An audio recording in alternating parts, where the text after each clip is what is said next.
El presidente de Estados Unidos, Joe Biden, abandonó Israel y ya fue recibido por el príncipe Mohammed bin Salman de Arabia Saudita en el Palacio Real, en medio de su gira por Medio Oriente. Una visita llena de controversias por sus posturas pasadas sobre los derechos humanos en el reino y relacionadas con la muerte del periodista Jamal Khashoggi. Europa sufre una nueva e inusual ola de calor que aumenta la cantidad de incendios registrados hasta la fecha en el continente. En los primeros 10 días de julio, la cifra de hectáreas quemadas triplica la media registrada en este periodo entre 2008 y 2020. Panamá vive su peor ola de protestas en 3 décadas. La decisión del presidente Laurentino Cortizo de congelar los precios de los combustibles no desactivan el descontento social mientras crece la expectativa por el diálogo entre el gobierno y los representantes de la manifestación. Hablamos con uno de los líderes de las protestas. Bienvenidos a un nuevo informativo de France 24, soy Rodrigo Sedano y es un gusto acompañarlos. El presidente de Estados Unidos, Joe Biden, ya se encuentra en Arabia Saudita en medio de su gira por Medio Oriente. Allí fue recibido por el príncipe Mohammed bin Salman en el Palacio Real tras su viaje desde Israel. Según la oficina de Biden, el presidente no rehuirá tratar con las autoridades sauditas temas como la violación de los derechos humanos en el reino o el asesinato del periodista Jamal Khashoggi. Nuestro corresponsal en Jerusalén, Federico Cuevarberena, tiene más detalles. Recalibrar las relaciones es el lema elegido por el gobierno de Joe Biden para justificar el controvertido viaje del presidente estadounidense a Arabia Saudita. En campaña, Biden había prometido tratar al reino de paria, pero el contexto global, con altos precios del petróleo y la inflación disparada, llevaron a un cambio de discurso. En las reuniones con el rey Salmán y el príncipe heredero Mohammed bin Salman, Biden, según sus asesores, no evitará abordar el respeto a los derechos humanos en medio de las críticas por el asesinato en 2018 del periodista Jamal Khashoggi, del que la CIA acusa a la corona saudita. Biden además va a participar de una cumbre con los líderes de Arabia Saudita, Emiratos Árabes Unidos, Bahrein, Kuwait, Qatar, Omán, Egipto, Jordania e Irak. Allí se espera que el presidente estadounidense discuta sobre seguridad energética y pida un aumento de la producción de petróleo para reducir los precios, aunque la Casa Blanca no espera que eso ocurra en lo inmediato. Biden también pretende destacar la presencia de Estados Unidos en Medio Oriente para no dejar un vacío que pudieran llenar naciones como China, Rusia o Irán. En esta estrategia, incluir a Israel es clave para Estados Unidos y ya logró un primer paso luego de que Riad abriera el espacio aéreo a vuelos desde y hacia Israel. Otro posible acuerdo sería permitir viajes directos entre Israel y Arabia Saudita para peregrinos musulmanes, mientras que el gobierno israelí aprobó un plan para que 2 islas del Mar Rojo pasen de Egipto a control saudita bajo garantías de mantener la libre navegación. Con esos logros se espera irse Biden de Medio Oriente, aunque sabiendo que una normalización total de relaciones entre Israel y Arabia Saudita es un proceso más complejo y que no se dará en el corto plazo. Joe Biden estuvo previamente en Belén para una reunión con el presidente de la Autoridad Nacional Palestina, Mahmoud Abbas. Tras reunirse con los líderes israelíes ayer, el presidente de Estados Unidos se declaró amigo de los palestinos y reiteró la Unión Americana está comprometida con una solución de 2 estados al conflicto con Israel, si bien reconoció que no hay condiciones para las negociaciones. Además, anunció ayudas por más de $100 millones para los hospitales de la zona. Escuchemos parte de las declaraciones de Biden. El pueblo palestino se merece un Estado que sea independiente, soberano, viable y contiguo. 2 estados para 2 pueblos. Ambos tienen raíces profundas en esta tierra, viviendo lado a lado. E incluso si el terreno no está preparado en este momento para restablecer las negociaciones, Estados Unidos y mi administración no se rendirán para tratar de traer a los palestinos y a los israelíes, ambos bandos, más cerca y unidos. Vamos ahora con noticias de la guerra en Ucrania, porque el presidente Volodymyr Zelensky pidió reconocer a Rusia como Estado terrorista tras el ataque el jueves contra la ciudad de Vinnytsia. Este acto dejó al menos 23 muertos y Ucrania asegura que golpeó un centro cultural utilizado por veteranos retirados. Zelensky agregó que existe la necesidad urgente de crear un tribunal especial sobre la agresión rusa a su país. Rusia, sin embargo, se defiende alegando que el ataque estaba dirigido a un edificio en que los altos cargos de las Fuerzas Armadas de Ucrania se reunían con proveedores de armas extranjeros. Las Fuerzas Armadas de la Federación Rusa continúan su operación militar especial en Ucrania. Misiles Kalibr de alta precisión con base en el mar alcanzaron un edificio en la guarnición de la Casa de Oficiales en la ciudad de Vinnytsia. En el momento del ataque se estaba celebrando en esta instalación militar una reunión entre el mando de las Fuerzas Aéreas de Ucrania y los representantes de los proveedores de armas extranjeros. Vamos hasta Italia, donde el Ejecutivo sufre una crisis política. Mario Draghi seguirá siendo el primer ministro, al menos hasta el próximo miércoles, cuando acuda al Parlamento para verificar si cuenta con la mayoría suficiente. Draghi, cuya dimisión fue rechazada ayer jueves por el jefe del Estado, Sergio Mattarella, comunicará entonces si está dispuesto a continuar al frente del Ejecutivo. Desde Roma, Natalia Mendoza nos amplía.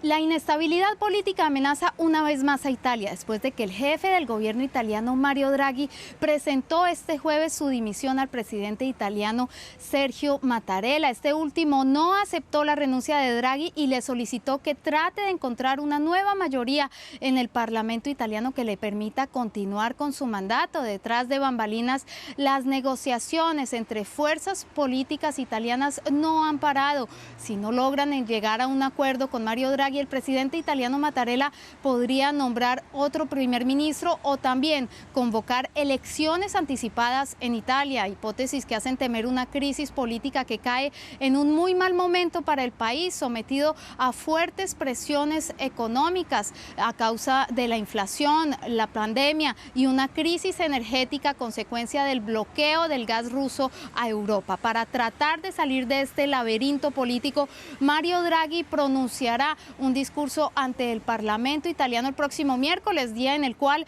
se valorará si el actual gobierno dispone de una mayoría en el Parlamento que le permita seguir en pie. Seguimos en Europa y nos centramos en la ola de calor que está sufriendo buena parte del continente, especialmente los países del sur europeo. Ante este episodio que romperá récords de temperaturas máximas, la Organización Meteorológica Mundial advirtió del riesgo que corren las personas más vulnerables, también por la degradación de la calidad del aire. Cabe señalar que la alta temperatura no es la única consecuencia adversa de las olas de calor. La atmósfera estable y estancada actúa como una tapa para atrapar los contaminantes atmosféricos, incluidas las partículas, aumentando su concentración más cerca de la superficie. Esto da como resultado la degradación de la calidad del aire y efectos adversos para la salud, particularmente para las personas vulnerables. Durante los primeros 10 días de julio, los incendios arrasaron unas 250.000 hectáreas de territorio de la Unión Europea, una cifra que triplica la media registrada en este periodo entre 2008 y 2020. Los países del sur del continente son también los que más están sufriendo estas precoces y extremas olas de calor que alimentan y descontrolan los incendios forestales. En Francia, los fuegos en el suroeste y en el sureste del hexágono devastan preciados patrimonios naturales como los bosques del departamento de la Gironde y del Var. Desde la Dune du Pilat, en la costa atlántica de Francia, una devastadora perspectiva. Humo negro en el horizonte. Los incendios arrasan los bosques del suroeste del país. Este jueves, los bomberos evacuaron a los vecinos de las áreas amenazadas. Miles de personas han tenido que abandonar la zona. Den media vuelta. No es que estemos muy nerviosas, pero es un fastidio para nosotras porque estábamos hospedadas allí y no tenemos nada. Evacuaciones puerta por puerta, frente a vecinos a veces reticentes a abandonar sus hogares. Señora, hay que evacuar por el humo. Señor, tiene que irse. Ya, pero yo me quedo aquí. No puede ser, tiene que irse. Me da igual, yo me quedo aquí. ¿Ustedes tampoco se quieren ir? Bueno, así que tiene una máscara de gas. ¿Qué quiere que le diga? En un contexto de fuertes y cada vez más recurrentes olas de calor, 11 departamentos franceses están en alerta naranja. El sureste, la costa mediterránea, también arde. Los bomberos intentan contener un incendio declarado este jueves y de momento no afecta a ninguna residencia. Sin embargo, las autoridades temen que un cambio en el viento este viernes reavive las llamas y complique la extinción del fuego, en la que está siendo una temporada de incendios excepcionalmente precoz y devastadora. Tras más de una semana de protestas y bloqueos, se instaló en Panamá una mesa de diálogo entre el gobierno y algunos representantes de las manifestaciones con miras a desactivar la crisis que inició como una protesta en contra del alza del precio del combustible y que ya se transformó en un reclamo general por igualdad social.